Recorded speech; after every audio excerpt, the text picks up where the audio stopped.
And we are recording. That was fast.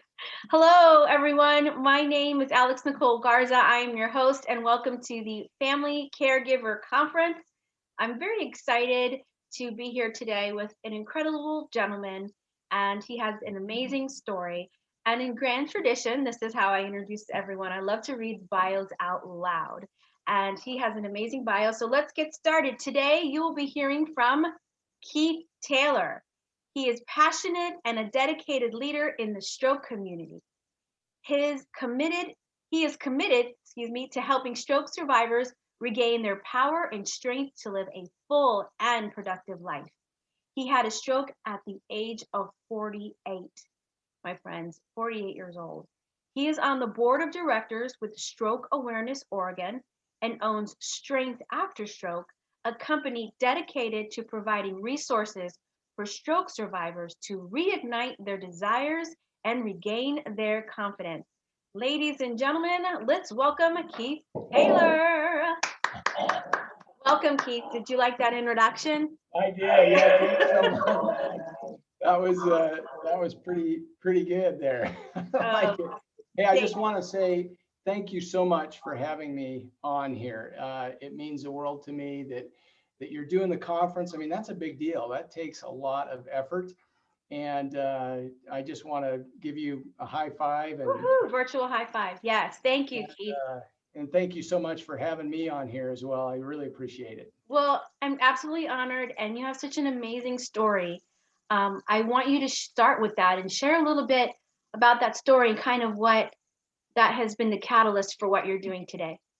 Okay, so real quickly, I'm home alone for the first time in a long time, and I just like to start with this because it gives a little bit of emotion to what we, us as stroke survivors go through.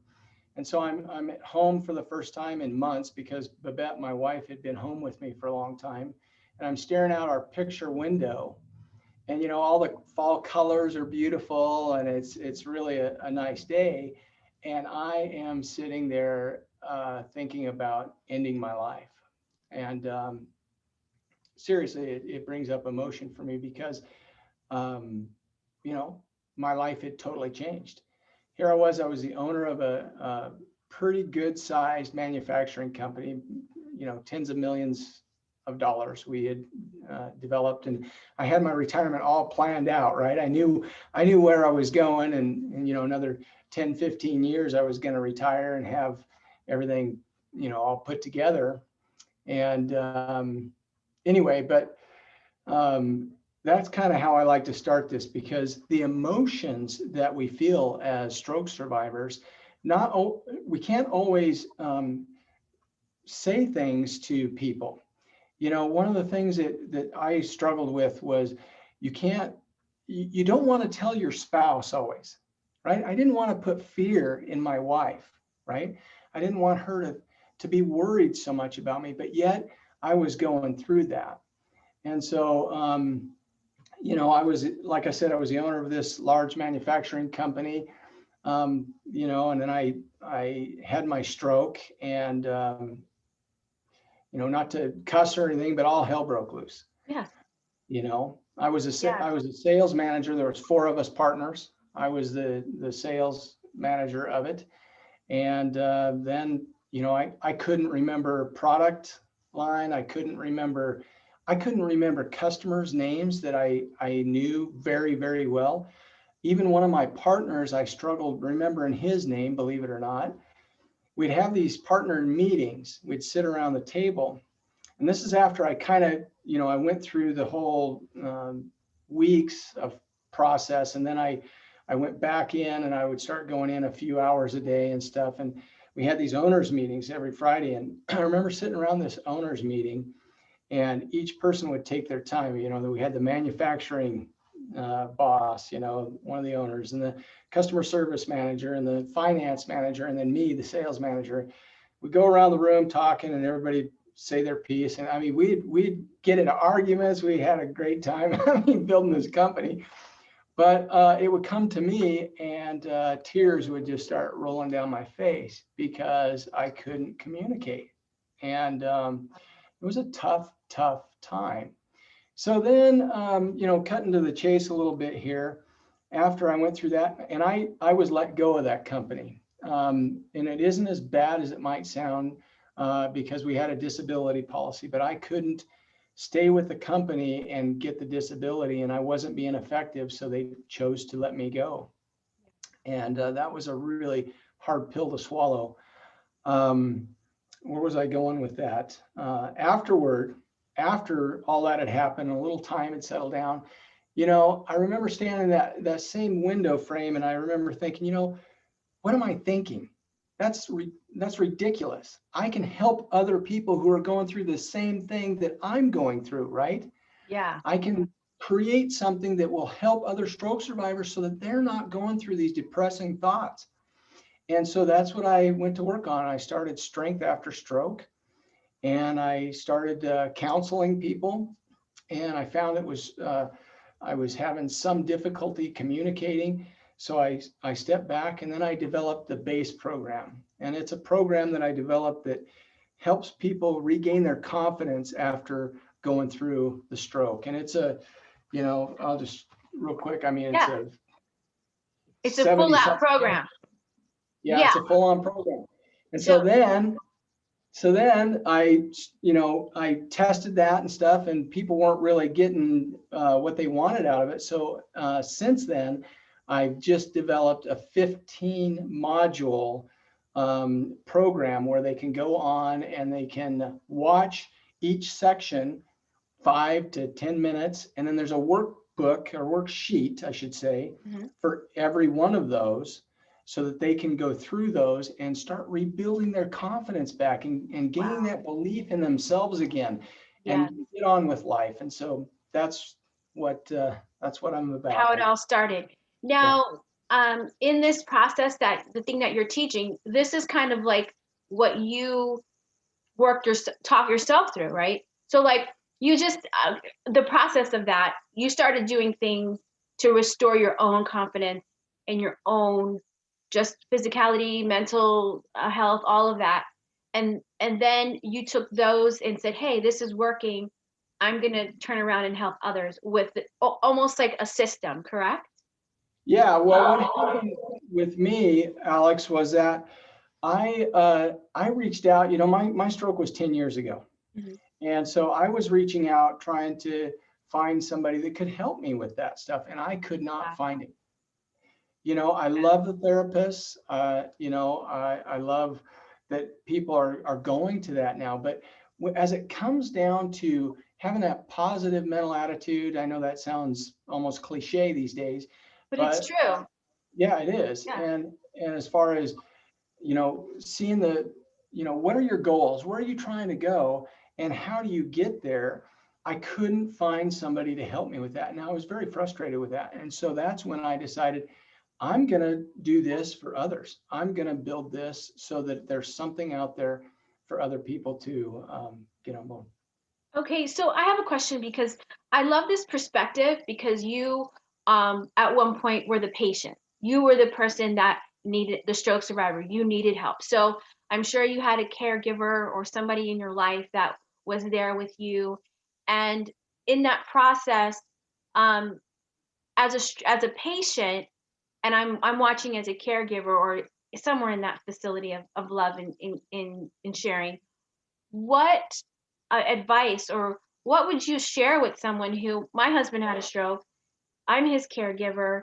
There are many people, I'm sure, out there who will watch this and who are watching this who might be caring for someone who had a stroke. What would you tell them that maybe their patient or their loved one is not telling them? Okay. There's a couple of things that are really, really key, important on this, in my opinion. One is my wife was my caregiver, and just like you guys. Yeah. And one of the things that she learned very early on, she was, when she started going back to work, she had a coworker that told her point blank something, and I'll share this with you now. You don't want to speak for your spouse or whoever you're helping the stroke survivors. And I see this all the time, Alex. I'm guilty of that. Yeah. Yeah. because as a stroke survivor, we can't always get our words out. It takes time. We have to redevelop our brain. And the caregiver lovingly wants to help the stroke survivor, but you can't speak for them all the time. And you have to kind of force them a little bit to think their way through something and try to speak it out.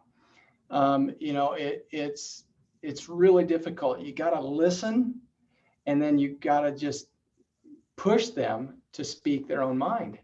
And that's going to help them. And that's one of the things that really is important when I see caregivers. And of course, my wife took that, she heeded that advice, and it really helped me in a huge way. Just don't speak for them. Listen and wait until they look at you and they kind of like, I need help, then you can give them some help. But that's my own opinion on that. Wow. And was there other things with that dynamic of husband and wife that your wife did that, or that you were able to communicate that was helpful to you? That's a good question. I almost, I don't know what the answer to that is, except for, luckily we've had a really good relationship. We've been married 35 or 7 years. Yeah, that's beautiful. Yeah. Now you're gonna ask me to remember exactly. Oh, no, I'm not. No, you can just say we've been married a long time. That should cover it. That should cover it. Yeah. But it is challenging for people. And, a caregiver, they love the person and they're trying to help, and they want to do a good job. But part of doing a good job is pushing that person, letting them come back and talk. I mean, that's a huge factor. Yeah, I take that as a personal note. I think too is because we live in such a fast-paced environment. Sometimes we just want to like get the conversation or just be able to communicate. But I can see how important that is, especially with stroke patients that do suffer with, I believe the word is aphasia, where they have difficulty speaking. It depends what side of the brain was affected, but I know that putting the words in order or being able to communicate that just takes extra time. And and I'm going to ask you for a very practical example of that. That would be like asking a question and then kind of just sitting back and just waiting, not feeling like trying to figure out what they're trying to say. Let them process, let that person process that out. Absolutely. And it's like, as you were saying that, I could even see the different emotions in your eyes.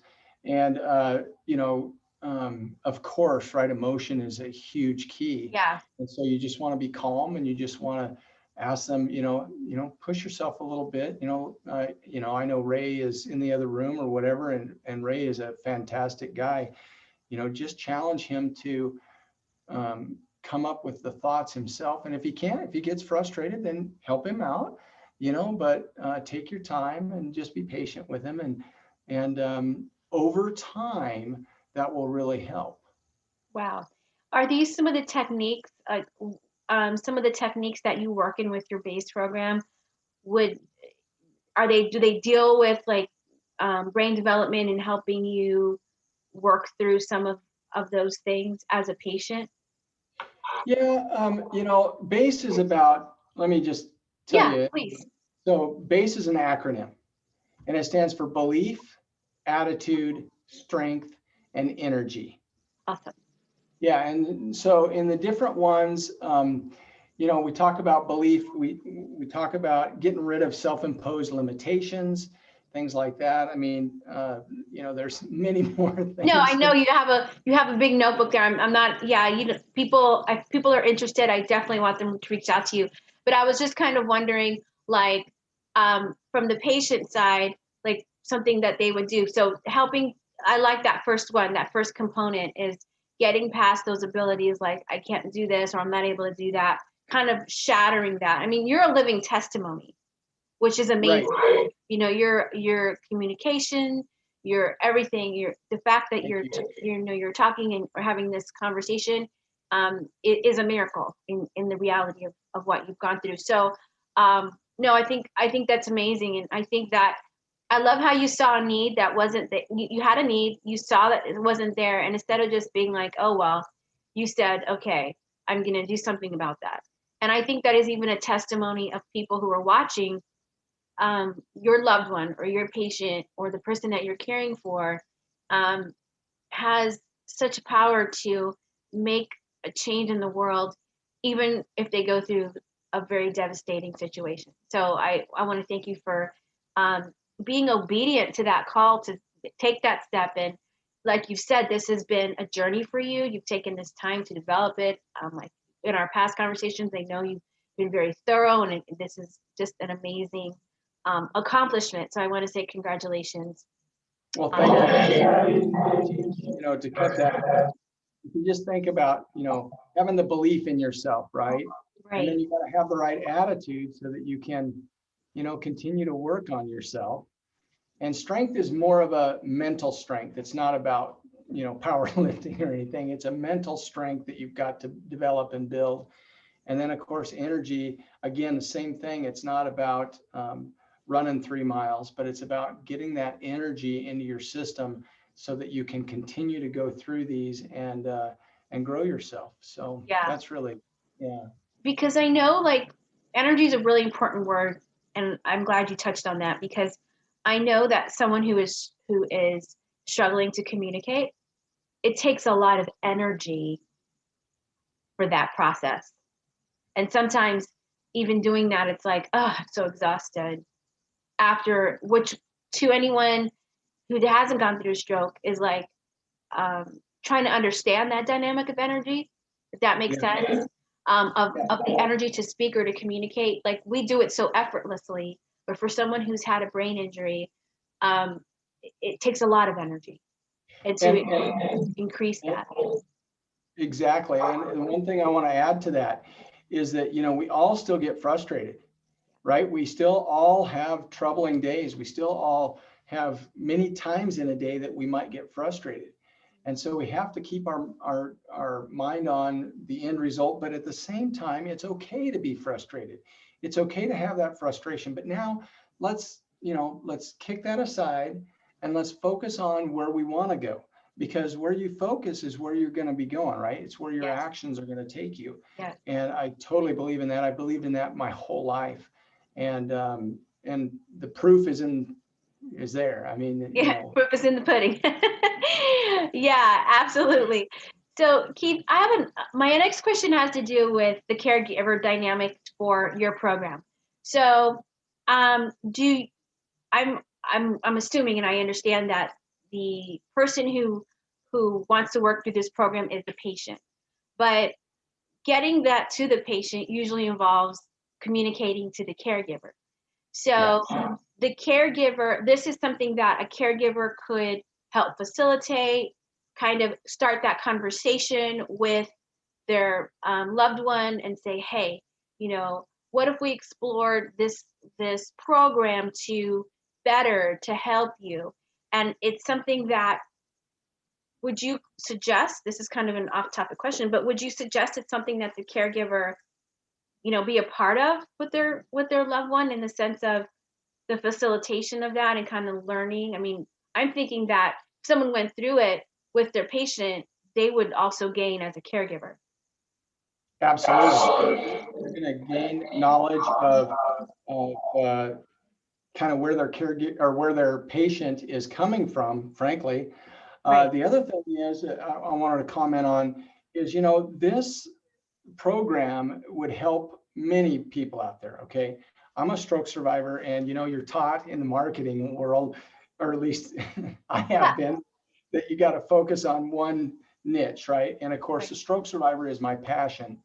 But caregivers, there's a lot more people that I think would really benefit from this program. I mean, it's just about building your belief, attitude, strength, and energy, right? It's Yeah. the whole No, thing. absolutely. That's Yeah, why I was asking, because I can see it having, so many applications, and not just for people with stroke, but anyone who's dealing with any kind of chronic illness or brain Exactly. injury or across the board. So Exactly. yeah, you just happen to be had been a stroke patient, so it is very specific to you. But I could see that being helpful in other things. So that's so wonderful. Well, Yeah. Keith, I'm just thank you so much for sharing and being proactive to for your own healing and for your own development, which is very, very encouraging. Um, I would love for you. I know that you have a very special free offer for our viewers, and I would love for you to share a little bit about that, like what that is.